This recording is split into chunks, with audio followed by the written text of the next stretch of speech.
Alright, guys, so we have Elphelt. We have her skills. Let's look at her stats. She's a Capricorn. I believe the same base stats as Bologna. Right? Regular Bologna, not Seaside. Base stats we have here. Imprint, attack. Imprint, concentration, effectiveness. More effectiveness in her awakening, so you can get potential of 57 awakeness. Wow, I said awakeness. Effectiveness before any gear, which is pretty nice. She's interesting. Looking at her base stats here, she's got really nice base speed, and then she's got the effectiveness, which is what stands out. I mean, her attack is kind of low. Her HP is average. I mean, her defense is average, but there's really nothing that stands out here other than, like, her base speed is decent, and the effectiveness is decently high too, right? So we have the skill introduction here. Her skill 3 is called Magnum Wedding. Shoots bullets of love at the enemy. It actually only shoots one bullet. So it should say shoot bullet. Shoot bullet of love. Because there's not multiple. At least from what I saw. Dispelling one buff. Oh, it only dispels one buff. Ooh. Before a 75% chance to put them to sleep for 1 turn and decrease defense for 2 turns. Grants caster an extra turn. Okay, so I'm assuming with the effect chance, this goes up to 100% chance to sleep. A buff dispel into 100% chance to sleep and a defense break. This is a strong ability, and you can ignore the F-res here, which is a strong soul burn, right? So yeah, here it shows it again. So you can see it in action here. And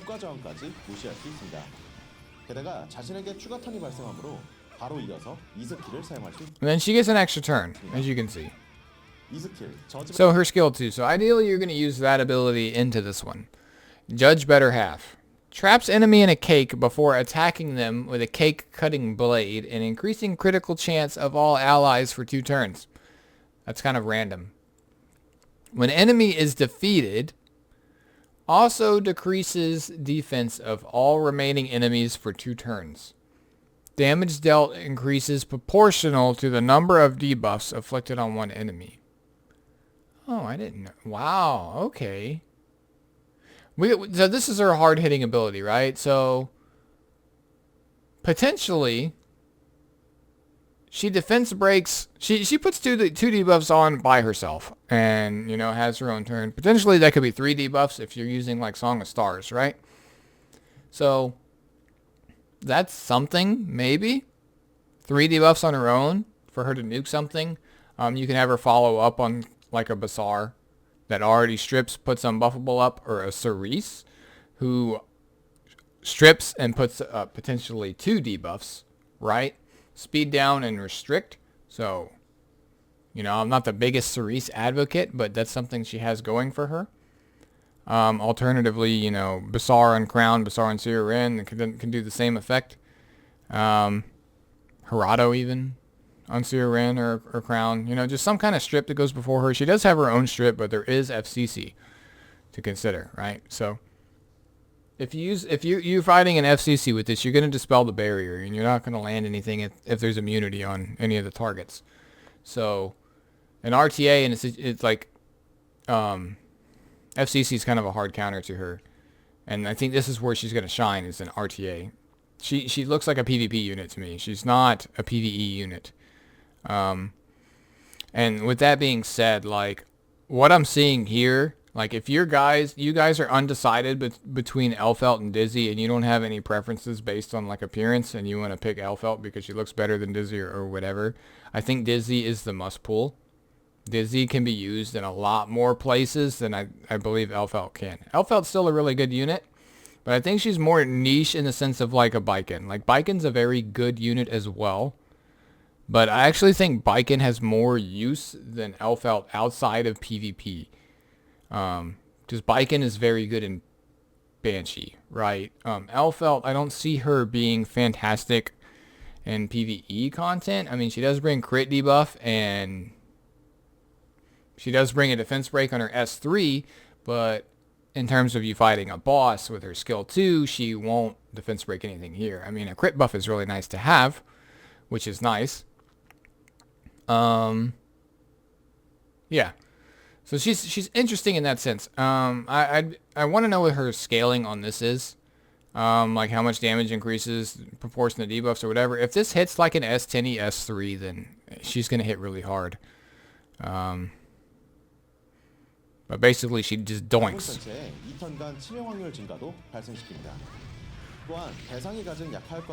Wow, that hit pretty hard.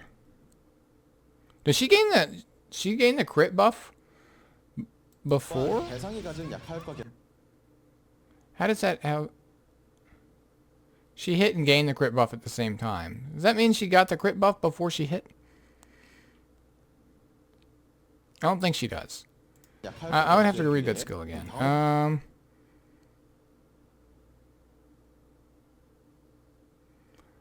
Before attacking them with a cake cutting blade and increasing. So I guess she attacks and then during the animation she increases crit. So it's not like you can not build crit on her and get this before you hit with the S2. So okay.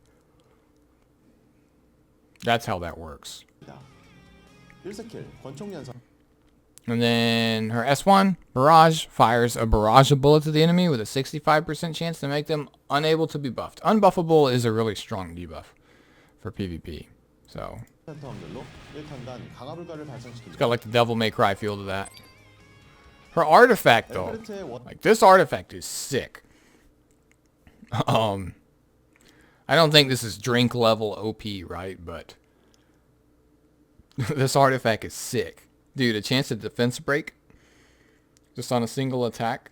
There's not many good rangers out there, like good ranger artifacts out there, right? So this artifact is sick. I mean, I do think you want to get a copy of this. Like no matter what, even if you're pulling for Dizzy, like if you pull Dizzy quick, stop. Ignore Dizzy's artifact, try and get one of these because this artifact's actually insane. It's good on her. It's good on, hell, you get extra defense break chance on Iceria. You get, like, I don't know about this on SSB. I mean, SSB for PvE, I think this is pretty sick on SSB for PvE. Like, if you're using her in Wyvern or whatever, like, this is sick on her. Then she can defense break on S2 and on S1. Hell, even units like, what are some other good rangers? I mean, none really pop into my head. The only good rangers I really think about is Watcher Shuri, SSB, and that's really it. I mean, this on Cerise could probably be pretty decent too, actually. With how fast Cerise cycles, landing defense break, I think this could be good on her as well. So the artifact is definitely sick. As for Elphelt, I think she's good, for sure, but she's a PvP unit. High level RTA unit. Yeah, the interaction here, like, I really like her animation, but you can see, like, there's a Basar next to her. Just like I was saying earlier, right? This Basar went first, okay? And I'm guessing he got Elbrist or something. Because he stripped everything off of here, and it looks like he missed the unbuffable on the FCC. So I don't think he burned in this case. But the Vivian... The Basar went, then the Vivian went, from what I can tell. Which, no, unless, I guess the Charles actually stripped. I don't know. This shit's weird, the way this is set up. The way I'm looking at this is like, on the timeline over here, the Vivian went first, but he doesn't have any buffs, right? So that means this Charles had to have Elbrist. If this Charles Elbrist and only did that much damage, this guy's got to be naked, right? Or maybe Violet countered? No, it can't be Violet. Because he definitely... I don't know, man. This interaction... Basar pushed back, obviously, based on this. And then... Yeah, Vivian went before him. So he definitely got Elbrist. You're going to tell me that this Charles Elbrist this thing in S1 and S2 and did this much damage to a fucking Basar. That's a little suspect, dude. And then you see this damage here.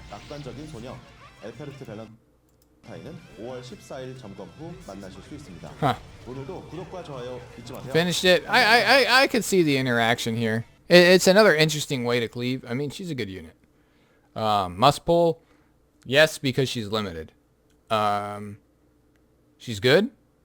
I think Dizzy's the must pull, though, if you have to make the decision.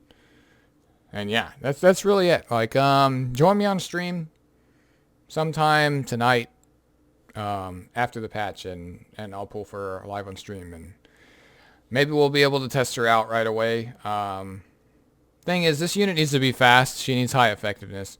It's possible that you could ignore running crit on her though, because she puts sleep on the target that she is going to intend to nuke, right? So you might be able to build pure damage on her, and then she grants crit buff after that. So she's kind of got a weird build in a sense where, like, you kind of consider that she's just going to crit anyway, so you don't really value crit on her, because she's going to hit a target that's potentially, like, hopefully slept. I mean, that's the idea. You sleep the target, you defense the target, you get a free crit. And then you get a crit buff. So you build her like C-Dom, I think. Make sense? A fast C-Dom that can take the first turn with effectiveness. You exchange some of that crit to get more effectiveness, more damage. You run a crit damage neck with a lower crit chance. You don't crit on your first whatever skill. That's fine. Land your debuffs. You'll crit because it's slept. And then nuke whatever, right?